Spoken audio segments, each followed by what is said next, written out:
So welcome. That's our project from Computational Thinking. So here you see our Explorer head on a Raspberry Pi that's connected to this monitor, and here you can see all the wiring.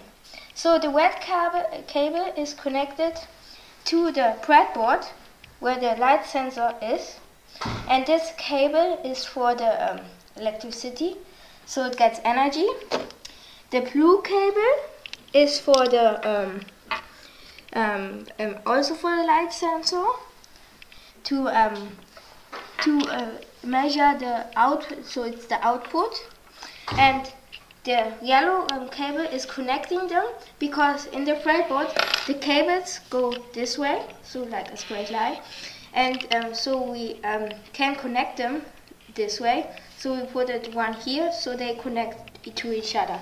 So then you see here two wires who connect to the light.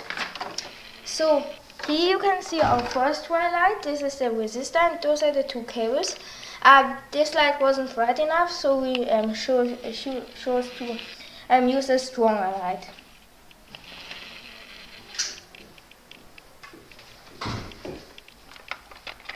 So how you can see, the light should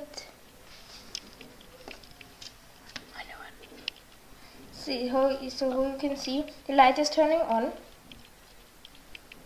See, the light is turning on. You also can put it in. You also can put it inside the house. So, and this is pretty much what we did. And yes, thank you for watching. And also we still have the code here.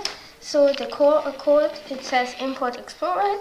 That means we are importing this because the system is not recognizing it automatically. So we need to write here.